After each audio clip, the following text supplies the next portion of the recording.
Indian TV news, देश का तेजी से बढ़ता न्यूज नेटवर्क। नमस्कार, आप देख रहे हैं इंडियन टीवी न्यूज। आइए आपको ले चलते हैं आज की बड़ी खबर पर। राजगढ़ जिले के खिलचीपुर जनपद में पंचायत ग्राम खेरखेड़ी में भ्रष्टाचार का बड़ा मामला सामने आया। जनपद पंचायत इंजीनियर और अधिकारियों की मिलीभगत से शासन को करोड़ों रुपए का चूना लगाते हुए शासन की योजना का दुरुपयोग किया जा रहा है। भ्रष्टाचार के मामले की शिकायत मिलते ही जनपद पंचायत अध्यक्ष सीमा सुनील नेनावत ने ग्राम पंचायत खेरखेड़ी जाकर के निरीक्षण किया। मौके स्थल पर इस दौरान जनपद पंचायत जनपद सदस्य कंवरलाल लोधा ने आरोप लगाते कहा कि सभी पंचायतों की निष्पक्ष जांच होनी चाहिए ताकि योजना का लाभ हितग्राही तक पूरा का पूरा मिले। इंजीनियर अधिकारियों और पर आरोप लगाते हुए जनपद पंचायत अध्यक्ष को पूरे भ्रष्टाचार के बारे में बताया कि हमारे गांव में शासन की योजनाओं का दुरुपयोग किया जा रहा है। शासन को करोड़ों रुपए का चूना लगाया जा रहा है। शासन की योजना स्वच्छ भारत मिशन अभियान की धज्जियां उड़ रही है। हमारे गांव में शमशान भी पूरी तरह ग्रस्त हो रहा है। ग्राम वासियों को अंतिम संस्कार करने में भी बहुत आपदा परेशानी हो रही है। गांव में गंदगी और स्कूल के रास्ते एवं मंदिर जाने वाले रास्ते में कीचड़ हो रहा है, जिसकी वजह से स्कूल के बच्चों को पढ़ाई से वंचित होना पड़ा। पूरे ग्रामवासी परेशान हो रहे हैं। हमारे ग्राम पंचायत में शासन द्वारा नवीन तालाब, चेक डैम, अमृतसर वाटरशेड, पुलिया निर्माण, सीसी रोड निर्माण किया गया, तो जनपद पंचायत के इंजीनियर और अधिकारियों की मिलीभगत से बहुत ही घटिया निर्माण किया गया। इस गंभीर मामले में जनपद पंचायत अध्यक्ष सीमा सुनील नीनावत अपने हाथों से लोहे का संबल लेकर मौके पर तालाब के बेस्ट ईयर की दीवार को खोज कर देखा तो वह पत्थर पाए गए। अंदर से बड़े बड़े पत्थर और मिट्टी निकाल रही है। तीनों जगह चेक किया गया, जहां सभी जगह भ्रष्टाचार किया गया। कार्य विभाग का इंजीनियर एवं जनपद पंचायत अधिकारी, कर्मचारी, ठेकेदार की मिली करोड़ों रुपए चूना लगाया जा रहा है एवं रोजगार गारंटी का नाम है।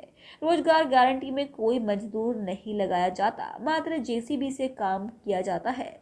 10 लाख का तालाब को 10 घंटे में बनाकर पूरे पैसे हड़प लिए जाते हैं एवं मजदूरों के मास्टर चलाकर उन्हें 30% से 40% देते हैं। बाकी निकाल कर ग्राम पंचायत वाले ले जाते हैं। मूल्यांकन करने से पहले इंजीनियर को हफ्ते में 2 बार साइट पर जाना चाहिए ताकि गलत काम भी ना हो और ये भी पता चले कि जेसीबी से हो रहा या मजदूरों से, ताकि मजदूरों को 100% मजदूरी मिले।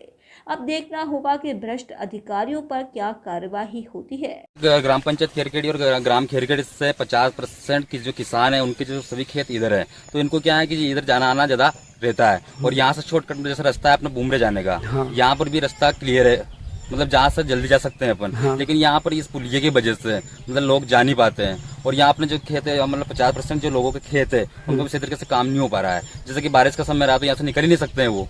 यदि अपने जैसे कि घर में पशु है उनके लिए जैसे अपन वो भोजन मतलब चारा लेने जाते हैं तो वो जा नहीं पाते हैं यहाँ पर, तो वो भूखे बंधे रहते हैं यहाँ पे। यदि ये पुलिया का यदि निर्माण हो जाए तो उनकी आर्थिक स्थिति भी बहुत ज्यादा अच्छी हो सकती है इससे। एक तो पुलिया और रोड, पुलिया और रोड है ना, ये दोनों चीज यदि ये हो जाए तो बहुत ज्यादा उनको आर्थिक स्थिति भी मजबूत होगी और आने जाने की जो व्यवस्था है सुलभ होगी। और नहीं यदि ऐसा नहीं होता तो यहाँ पर बहुत सारी समस्या रहती है। कभी कभी लोग यहाँ पर निकलते हैं, जैसे यहाँ पे ये नाला आता है, यहाँ पर जब निकलते हैं उनको यहाँ से उसके नाले में बहने की ज्यादा संभावना रहती है उनकी। अच्छा, बहुत ज्यादा मतलब कई बार तो यहाँ पर लोग जब निकलते हैं यहाँ पे तो कई बार तो इधर यहाँ से निकलते तो वहां तक जब पहुंचते हैं वो वहां से पकड़ कर निकालते हैं इनको लोगों को। और इतनी बारी समस्या। लेकिन अब ग्राम पंचायत भी जैसे प्रस्ताव बना भी देगी वो प्रस्ताव, लेकिन वो वहाँ से जैसे जिला पंचायत सीओ साहब अपने और जनपद पंचायत सीओ साहब है वो भी उस पर आगे करके कार्रवाई करे तब काम होता है। सभी मिलजुल के कड़ी से कड़ी बनती है। अब उसमें क्या यहाँ सब कुछ कर भी लेंगे लेकिन वहाँ जनपद पंचायत से वो नहीं करेंगे और जिला पंचायत सीओ भी नहीं करेंगे।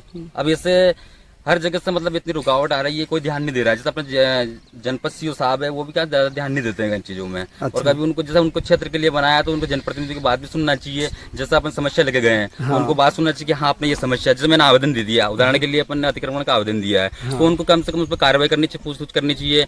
वहाँ या फिर किसी भी कर्मचारी को भेजना चाहिए, वहाँ से या फिर सचिव सरपंच से बोलना चाहिए कि अतिक्रमण की समस्या है, वाकई में वहाँ पे समस्या आ रही है कि हाँ वो कहते क्या आ रही है, तो उसको आप हटवाओ आगे रखे, कैसे भी मैनेजमेंट करो है, आपके कार्य क्षेत्र के अंतर्गत आ रहा है ये सब चीजें, और आप ही नहीं करोगे तो फिर किससे अपना ये भारत का जो संविधान वो चल पाएगा, सब छिन्न भिन्न हो जाएगा पूरा। वरिष्ठ अधिकारी भी ध्यान नहीं दे रहे हैं। वरिष्ठ अधिकारी बिल्कुल ध्यान नहीं देते हैं। जनपद पंचायत से जो भी अधिकारी से बात करते हैं वो तो कोई ध्यान देते ही नहीं, सिर्फ ये कि पैसे लेने के चक्कर में वो तो अपना जो पैसे देते, जो बजट देता है, जो उनका अच्छा खासा % देता है, वो काम हो जाता है, और बाकी लोगों का काम नहीं हो पाता है, चाहे वो कितनी ही भी जरूरत रहती है उसका काम नहीं होगा। जहाँ पर जरूरत नहीं रहती, जो अच्छा % दिया उसका काम हो जाता है। वो अपने में राज्य में कई बार जनपद की जो मीटिंग होती है उसमें भी जाता हूँ, हर बार मैं बोलता हूँ, चाहे आप किसी कर्मचारी से आप बात कर सकते हो कि कंवरलाल ने आपसे बात बोली थी, तो वो बिल्कुल हाँ मैं जवाब देगा।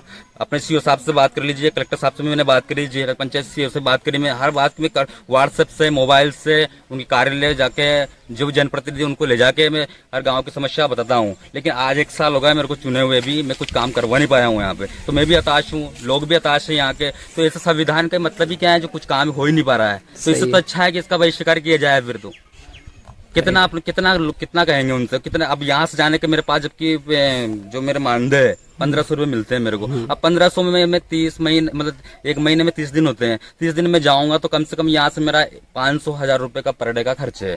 यदि मैं 30 दिन 30,000 में, तो यही खर्च हो रहे हैं। अब मैं घर को बर्बाद करके भी इतना काम कर रहा हूँ, लेकिन उनकी सोच यहाँ तक नहीं पहुंच रही है। फिर भी मैं इतना निचले स्तर का होते हुए भी मैं इतनी मतलब जोर तोर से काम कर रहा हूँ, लेकिन वो आज तक भी ध्यान नहीं दिए। मैं हर बार कह रहा हूँ उनसे, आवेदन बना कर दे रहा हूँ, हर चीज का, हर काम का आवेदन बना कर दे रहा हूँ, कर्मकार का हो, आवास का हो, पेंशन का हो, या अनुग्रह राशि का हो, या फिर सुदूर सड़क। इसी तरह देश दुनिया की हर खबर को जानने के लिए देखते रहिए इंडियन टीवी न्यूज। हमारे चैनल को सब्सक्राइब कीजिए और हमारी इस वीडियो को शेयर जरूर कीजिए। धन्यवाद। फिर मिलते हैं अगली खबर के साथ। इंडियन टीवी न्यूज, देश का तेजी से बढ़ता न्यूज नेटवर्क।